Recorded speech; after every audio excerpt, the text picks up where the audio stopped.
Boa, turminha. Estamos aqui para fazer uma das etapas aí, deixada pelo professor, e nós vamos concluir aí, tentando pegar detalhes sobre um assunto que, na verdade, você pesquisando, você consegue bastante coisa, mas incrementar principalmente os detalhes.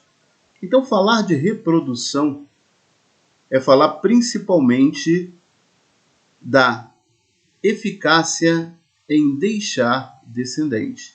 Ou seja, a palavra reprodução ela não está só associada à junção de corpos, à copulação, à relação sexual. Ela está ligada principalmente ao poder que uma espécie tem de deixar descendente. E para entender descendente, nós precisamos ter base não só de genética, mas de embriologia, para que juntando esse processo, chegarmos numa etapa final que seria a reprodução humana.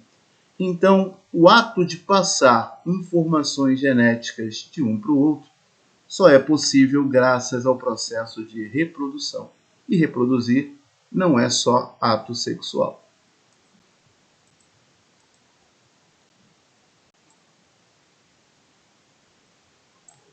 Bem, quando se trata de tipos de reprodução, nós vamos lembrar que, apesar dos seres inferiores apresentarem já a reprodução, ela é considerada assexuada.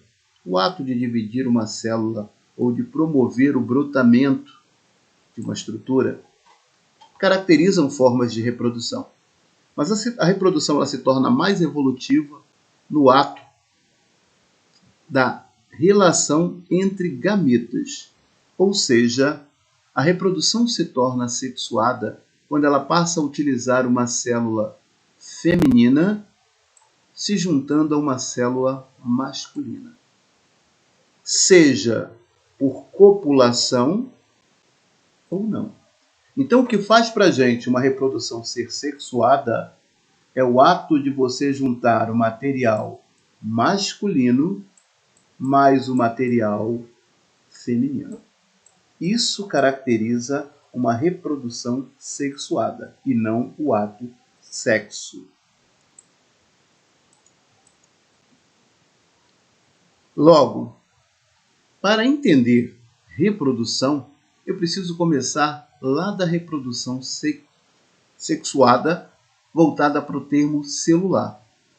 Ou seja, como nós vamos estudar aqui a parte relativa à espécie humana, nós vamos lembrar que o homem apresenta bilhões de células que se diferenciam em tecidos, que por sua vez em órgãos, que por suas vezes em sistema.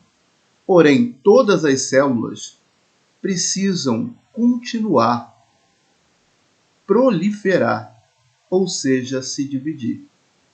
E existem duas formas de divisão entre as células. Então a gente vai lembrar que as células são conhecidas normalmente pela quantidade de material genético, o que nós chamamos de cromossomos. Então, uma célula ela apresenta um número de cromossomos para cada espécie.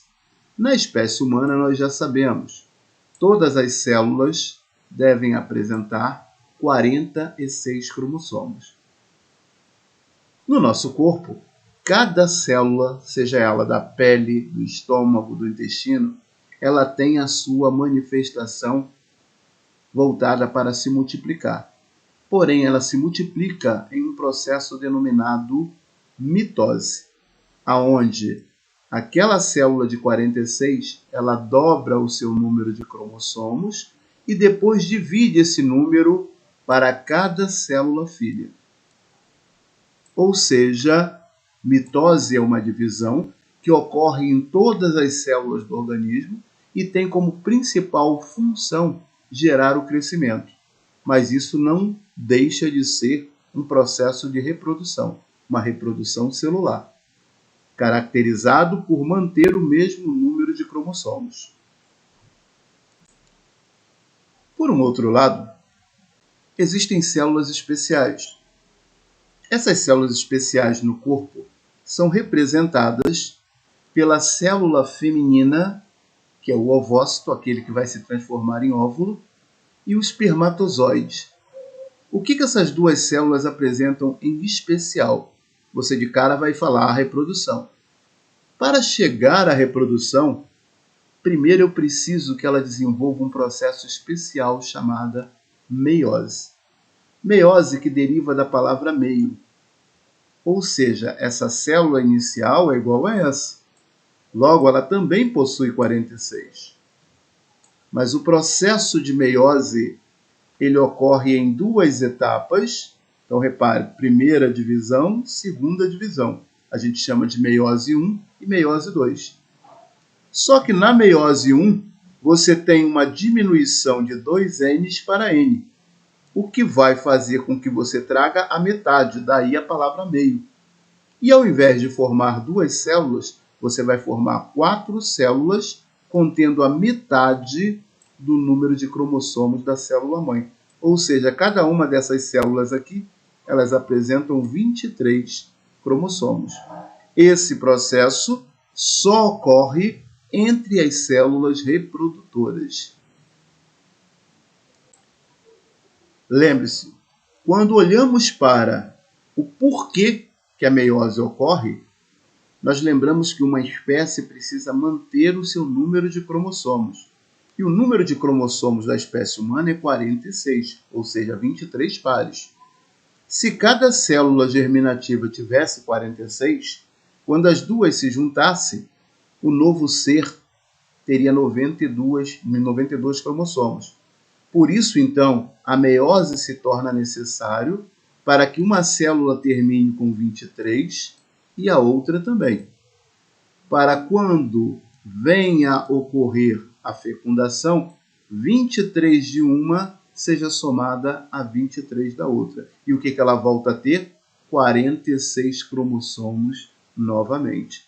Então, esse processo da divisão celular é o primeiro passo para que ocorra a reprodução.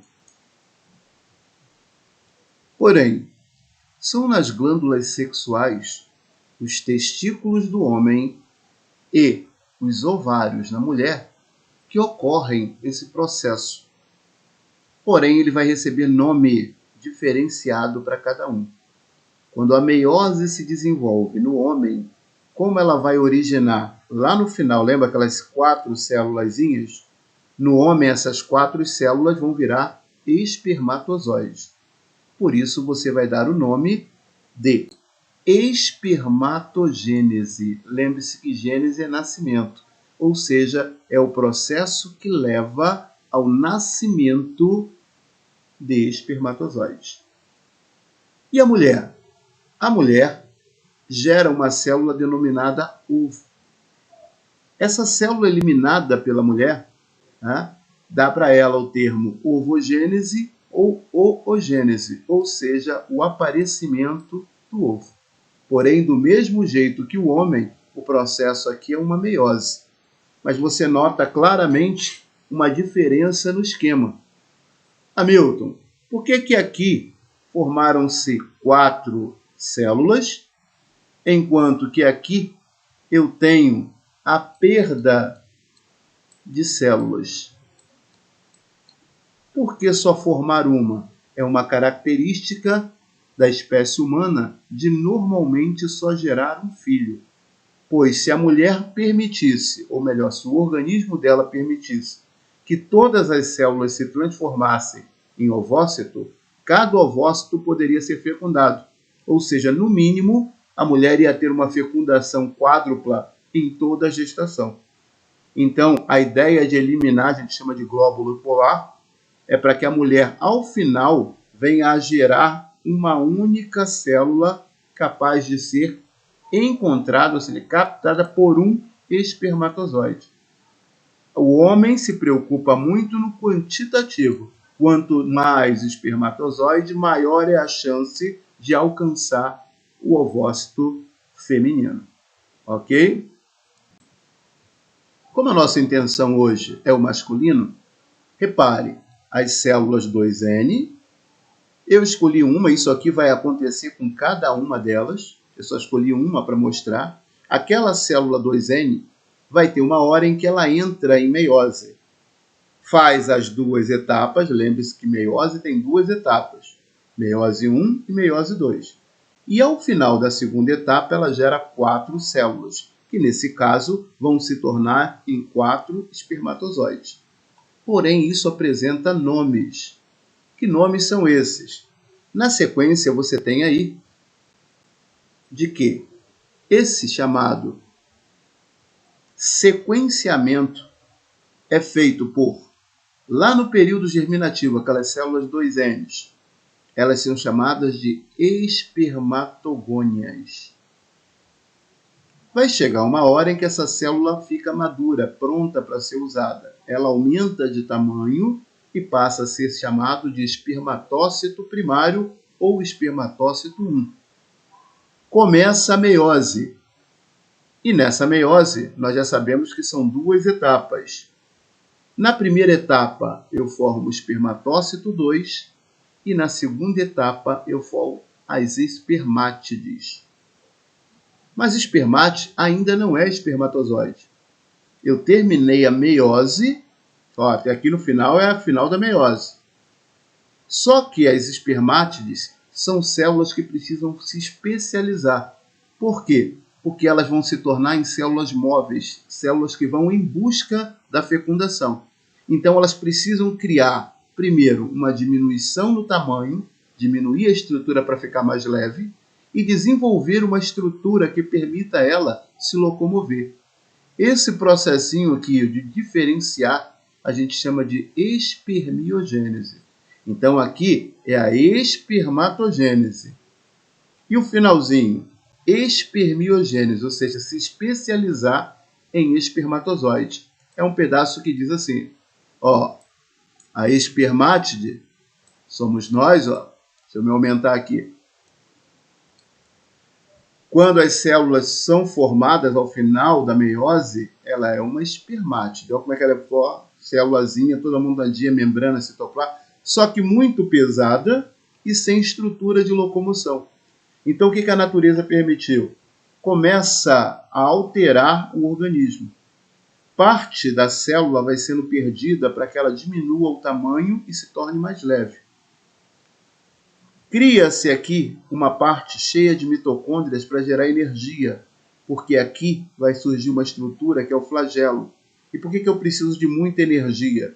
Para poder gerar o batimento do flagelo. Quanto mais ele bater, mais o meu espermatozoide vai se locomover.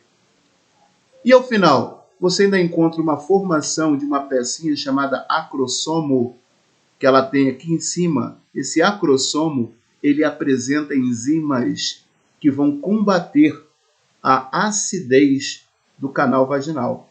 E quem combate ácido é alcalino. Então, o ácido feminino é o ácido hialurônico.